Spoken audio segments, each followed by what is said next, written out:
I'm Paige. And I'm Ashley. And we are here to talk to you about the upcoming tour of Jekyll and Hyde.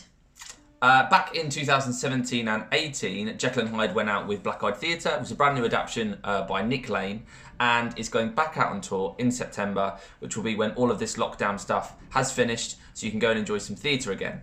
I will be playing Eleanor Lanyon. And I'll be playing Hastings Lanyon, which is who we played before, which makes sense. Yeah. Now, I would say Jekyll and Hyde has been changed and swapped around a lot, like with The Incredible Hulk, where you change into this massive beast. Or I was watching The League, is it The League of Extraordinary Gentlemen? Or The League of Gentlemen. I was watching The League of Gentlemen, where there's this massive creature with really long arms that hit the floor when Hyde transforms drinking this potion, where the actual book itself, I don't think, turns him into this creature. It's more of his lack of social conformity, and he becomes a bit of an animal. So something that's much truer to the book, and also a little bit of a twist, which I think probably you can say about a little bit more. Yeah, and I think the thing with Jekyll and Hyde is that you should just expect to, or what I think audiences can expect to see, is a real life telling of what it's like to have two different personalities. You know, a lot of us we conform to social restraints, and we don't just go around doing everything we want to do because that's not acceptable. And the whole idea of Jekyll and Hyde is that you release your inner wants and desires, and you kind of don't worry about what people think about them. Mm-hmm. And it's about exploring that rather than like what you said about turning into this beast. But then with your character. Yeah, and then my particular character has been written in for this adaptation. Is it adaptation or adaptation? Adaptation. Right, yeah. For this adaptation. Not a different plot. And I think it's a really important thing, you know, because we still are going to be following the story of Jekyll and Hyde and sticking very true to the idea of what happens to Dr. Jekyll and Mr. Hyde. However, with the presence of a female character. So in the original, you would have only had a maid and a prostitute, which are still very much present, but you also have the presence of Eleanor Lanyon, and how she influences Dr. Jekyll and Mr. Hyde and her relationship with other characters in the show. And I think it's just really important as well for today's society to see a leading woman on stage rather than a very male-dominant cast. Yeah. My favourite moment in the show would be probably the end of Act 1, because it usually gets the best reaction, which I won't go into, you'll have to come and see it. It's a little bit of a change of pace, a little bit of just quite different from the rest of the show, and it's good fun. It sets up the second act well, and always gets some oohs and ahs. So end of the first act. Yeah. I also like the end of the first act. Everyone, you're always waiting for Dr. Jekyll's transformation, how it's going to be done, and I think that it's exciting and it looks great. My favourite moment in the show as an actress is probably in the second act. It's the party scene. Just tensions are very high at that point, stakes are also very high, and as an actress you really get to stick your teeth into something, you know. It's there's a lot of toing and froing and arguments, and it's very high emotions at that point, and as an actress that's so much fun to play. I think that's my favourite part. I think the thing that I'm looking forward to the most about touring is one, seeing a lot of the UK again. When we toured with Jekyll and Hyde back in 2017 and 18, I had actually never done a UK tour, and you realise there are so many beautiful places across the UK that, you know, I feel very lucky that it's a part of our job to get to see those places. Lots of beautiful towns, and I love the seaside, so anywhere by the sea is always a really, really nice treat for me. And I think another thing is the theatres. When we went to Portsmouth, you know, it's one of the oldest theatres. It is Portsmouth, isn't it? Theatre Royal. It's old. It's old, but it's this huge space where you don't need to be microphoned because the way it's been built, your voice just carries. And for an actor, being on a stage like that is pretty spectacular. And microphones are such a faff anyway. I don't mind microphones, nothing personal. They're just a bit of a faff, especially if you've got to do changes and stuff. Costume changes. Bit of a faff. Mine would be, I've done quite a lot of touring. I'd say the majority of the stuff I've done is touring. So I like seeing techies in theatres that I haven't seen in a while, because you get these really kind of tight-knit families that people at home wouldn't necessarily get to see because they're always backstage. So it's really cool to see some new techies. And I always think I've been to every theatre, and then there'll be another theatre in some town somewhere that I haven't been to. That's always really nice to kind of tick off my little list of theatres that I've been to. So travelling is always a winner, and adapting to new spaces is always good. Sometimes we'll be on a massive stage where we're performing up to, kind of 1,200, maybe sometimes 1,000, and then sometimes you're in a much more intimate theatre that could be to 100 or 200 people, and neither is better or worse. It's just different. And actually, when it's quite intimate, it's quite fun. Yeah. When it's more of a conversation, and you kind of can draw people in a little bit because they're a lot closer. And I also think another thing I'm looking forward to is gauging audience reactions, because it's really, really nice when you've been on stage and people stay back afterwards because they want to tell you they really loved it, and they really that they were shocked or they were surprised, and really this is a crime drama, it's a thriller, and audiences should be kept on their toes, and it's really, really great to have some nice feedback afterwards and meet some audience members who just want to have a chat. That's always really nice. Ooh, I mean, that's really, really hard, because I don't think there's not many, which sounds really bad, but young actresses that I go, oh my God, you're amazing.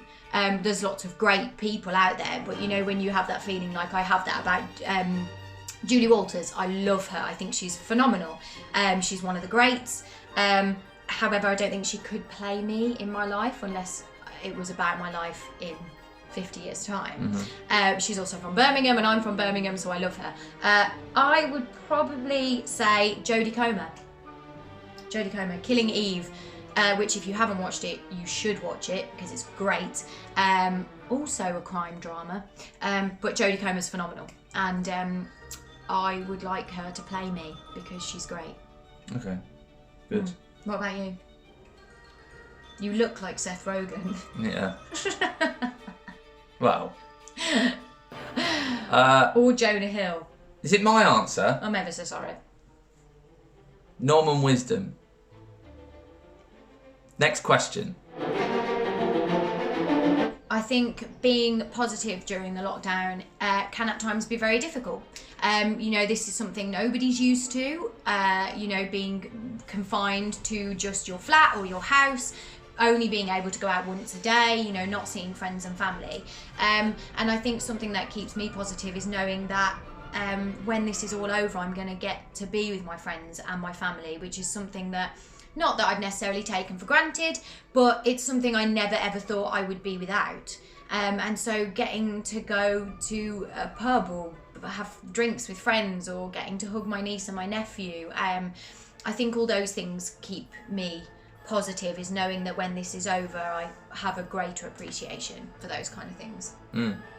I would say that it gives you an opportunity to reset, to rethink what you want to do, and what you kind of value the most. And actually, for most people, you can buy like new clothes and shoes and stuff, but it's always to make you happier or to benefit you in social situations.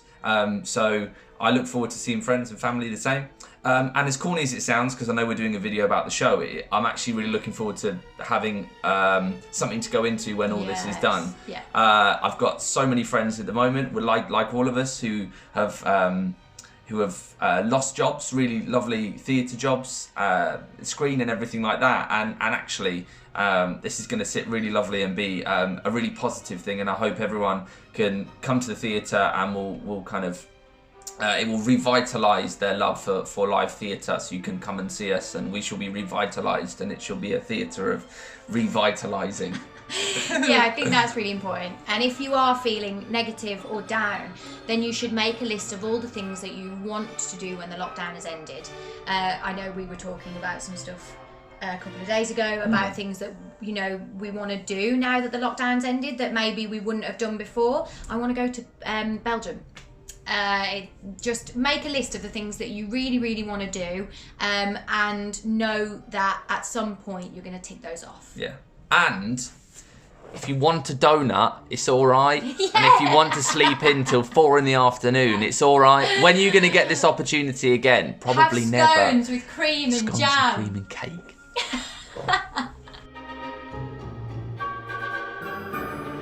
Well, if it's based on the League of Gentlemen, you are more of a Mr. Hyde.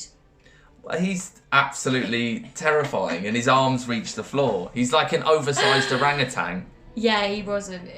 Was it? He's not. No, looking, is it's prosthetic. If you get a chance, it was 2003. I think it came out. I love it. I think it's great. It's loads of people from the Penny Dreadful stories, but it's absolutely bonkers. It's turned into that. I'm not sponsored. This isn't a sponsored video for the League of Gentlemen, but he's in it. Ours is a little bit more subtle than that. But I would say I'm more of a Hyde because I like to ask myself what I'd like to do and then do it within boundaries. I don't do anything. I don't do everything I want, but I don't let people's opinions of me change what I do to an extent. But I don't want to do that to make anyone else unhappy. There's the balance. If it was on a scales, this is what I want to do, and this is don't make anyone else unhappy, and then I'll just put that on there and balance it out. But yeah. Yeah. You? I think I'm a very balanced person. I like to think I'm a balanced person. But I think I'm a mix of both. I like to think logically, and I'm very academic in terms of I love English and I'm quite good at maths and science and all those kinds of things. And so I would say that's my kind of Dr. Jekyll side, where I like to analyse everything and have a reason for everything, and I like to be in control of all situations. However, I do think I am a Mr. Hyde as well. Did I say Mr. Jekyll? No, you said Mr. Hyde. Good, Mr. Hyde, because I know that my emotions can get the better of me sometimes. If I'm a little bit angry or upset, I then find it very hard to control those emotions, and it sort of can sometimes spiral out of control. You can stop smiling. Yes. But that is the end of our question and answer.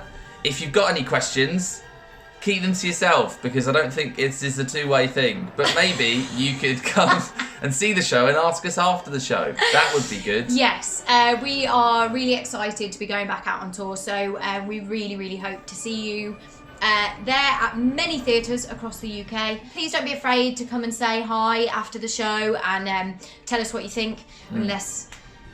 No, if they can say it's rubbish. You can say it's rubbish. I don't think it is. It wouldn't be going back out if it was rubbish, and that says a lot. That's true. But we're waffling now. Yeah.